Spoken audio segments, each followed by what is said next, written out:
Canary Media releases their continuing coverage of the green hydrogen battle. I'll go over the first half of part 2 today on the Hydrogen Podcast. So the big questions in the energy industry today are: how is hydrogen the primary driving force behind the evolution of energy? Where is capital being deployed for hydrogen projects globally? And where are the best investment opportunities for early adopters who recognize the importance of hydrogen? I will address the critical issues and give you the information you need to deploy capital. Those are the questions that will unlock the potential of hydrogen, and this podcast will give you the answers. My name is Paul Rodden, and welcome to the Hydrogen Podcast. In episode 201 of the podcast, we covered Jeff St. John and Canary Media talking about the two opposing sides of what clean hydrogen is and should be in the United States. Now, in the first podcast, the coverage was mainly on the importance of additionality in developing electrolytic hydrogen. And in the follow-up piece to that article, Jeff St. John focuses instead on the opposing viewpoint, which argues for looser rules surrounding clean or electrolytic hydrogen. And so to continue, Jeff says, many of the parties calling for strict rules have cited an analysis by Princeton's Zero Lab that finds that hydrogen made from grid electricity will lead to net increases in carbon emissions unless production is paired with clean energy on an hourly basis. It also indicates that hydrogen production that uses genuinely carbon-free power can be cost competitive with hydrogen made with hydrocarbons, thanks to the generous size of tax credits, even when the clean hydrogen producers are required to follow strict applications of the principles of additionality, deliverability, and hourly matching. But Zero Lab's analysis is not the only one out there. Many of the companies submitting comments to the IRS say that requiring additional deliverable and hourly matched clean energy to produce electrolysis could push costs above those for hydrogen made with hydrocarbons, limit production to only those parts of the U.S. with the highest amounts of clean energy, and undermine the country's push to become a leader in low-cost hydrogen production. As Jesse Jenkins of Princeton's Zero Lab told Canary Media, says, there isn't really much of a question about the veracity of the emissions analysis we've performed. The main response from those seeking to develop electrolyzer projects and make the most money is that this is too onerous and would raise project costs too high to be profitable. Even a recent report by energy consultancy Wood Mackenzie that's being cited by NextEra and other opponents of strict rules finds that, quote, green hydrogen production could lead to increased carbon emissions. WoodMac determined that absolute emissions increase marginally under the scenario it modeled for low levels of hydrogen production in Arizona and South Texas, even though those two states are relatively high percentages of renewable energy in their grid mixes. In the report, it's written, quote, it is expected that the outcomes would vary significantly on a regional basis and may also vary as hydrogen production scales well past the addition of a 250 megawatt electrolyzer in a certain region. WoodMac's analysis is more clear regarding its findings on the cost of hydrogen made via annual matching versus hourly matching of clean energy. It found that making hydrogen under hourly matching requirements will be 60 to 175% more expensive than making it under annual matching, a cost increase that could result in unfavorable economics for green hydrogen adoption. The cost increase is central to arguments being made by Plug Power against strict rules for hydrogen tax credits. The company, a maker of hydrogen fuel cells, is planning to invest more than $1 billion in hydrogen electrolysis facilities in California, Georgia, Texas, and its home state of New York. But if eligibility for those tax credits is restricted to hydrogen produced with newly built clean energy delivered from where it's produced to where it's consumed on an hourly basis, Plug Power's electrolyzers won't be eligible for the credits and thus won't be able to compete on cost with hydrogen made from hydrocarbons. That's particularly true if today's gray hydrogen producers are allowed to qualify by adding carbon capture and storage systems to their steam methane reforming sites to produce what is called blue hydrogen, something that's not cost effective today, but would be eligible for tax credits if the Treasury Department's final eligibility rules deem it sufficiently low carbon to earn the incentives. And these cost concerns are echoed broadly in comments to the IRS and the Treasury Department from a range of companies and trade groups arguing against hourly matching. BP America, a division of UK-based oil giant BP, stated in comments to the IRS, quote, "Stringent requirements such as hourly zero-emission matching have the potential to devastate the economics of clean hydrogen production. Moreover, such restrictive requirements are likely not practical or feasible in these stages. If a green hydrogen production facility can only produce during hours when wind and solar are available, the low utilization rate will dramatically increase the price of the hydrogen produced."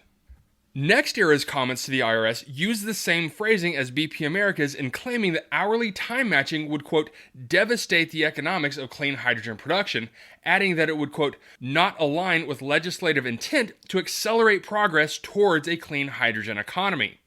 NextEra, the parent company of utility Florida Power and Light and clean energy developer NextEra Energy Resources, has made hydrogen central to reaching its goal of zero carbon emissions by 2045. The company's large-scale hydrogen electrolysis plans include a project in Florida at its Gulf Clean Energy Center hydrocarbon gas power plant that would be powered by Florida Power and Light solar projects, and a project in Arizona in partnership with industrial gas producer Linde. NextEra Chief Communications Officer David Reuter said in an email. NextEra also stated in its IRS comments that an internal analysis it conducted indicated that hourly clean energy matching would, quote, "increase the cost of green hydrogen production by around 70 to 170% versus annual matching, eliminating the ability of the production tax credit to make green hydrogen cost competitive with other forms of hydrogen." That cost estimate was echoed in comments from the Edison Electric Institute, a U.S. utility trade group which used language nearly identical to NextEra's.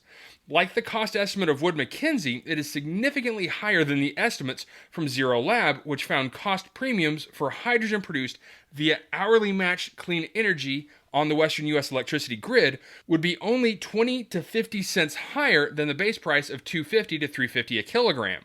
NextEra and Edison Electric Institute lay out some key reasons why they say hourly matching will drive up costs. One has to do with location, or more precisely, the fact that some parts of this country have less clean energy than others. Edison Electric Institute noted that requiring hourly matching would disadvantage producers in some geographical areas, and are noted as saying, quote, "Although hourly matching may be achievable more quickly in certain regions in the United States with the appropriate renewable generation mix, it will take longer in many areas of the United States." And NextEra wrote that hourly clean energy matching would require green hydrogen projects to, quote, "buy time correlated renewables during periods of undergeneration, which corresponds to higher market price periods." But proponents of strict hourly matching rules out that the availability of clean energy ought to be a primary factor in deciding where to produce green hydrogen. That's not just because clean energy is a vital input to producing carbon-free hydrogen, they say. It's also because electricity prices, a major factor in hydrogen costs, are usually lower at times when clean energy is plentiful, and at higher times when electricity demand spikes and at higher proportion of hydrocarbons that are used to make up the balance. In a quote from Beth Dean, Chief Legal Officer at Electric Hydrogen, which is advocating for stringent tax credit rules, the levelized cost of hydrogen is very much driven by the cost of energy. And the fortunate thing is that the cost of energy is also lowest when the carbon or carbon intensity of grid electricity is lowest, or when you have a grid that's pouring off energy because it's not needed. Those price differentials are likely to become more pronounced as the country adds increasingly more low-cost solar and wind power to meet its climate goals. Dean also pointed out that some of the arguments against strict hourly matching are being put forward by companies that have already made plans to invest in hydrogen production in areas that lack ample renewable resources today. Plug Power's first hydrogen facility is being built in Georgia, a state with a current power mix of 47% natural gas, 16% coal, 24% nuclear, and only 8% renewables. Florida, the home of NextEra-owned utility Florida and Power Light, gets 75% of its power from natural gas, 5% from coal, 13% from nuclear power, and less than 1% from renewable energy. Now, Dean did acknowledge that strict rules would make green hydrogen production less viable in certain regions in the next few years, but argued that ensuring hydrogen production doesn't boost overall carbon emissions is the most important goal. She says folks that want lax standards have their business reasons for them, and they're entitled to their points of view. But we want to make sure people are thinking long-term rather than short-term. Okay, so I'm going to go ahead and stop right here, and much like the last article, this one is quite extensive. But what I would like to do is in the next podcast finish off this article because it gets into the pros and cons of running electrolyzers 24/7.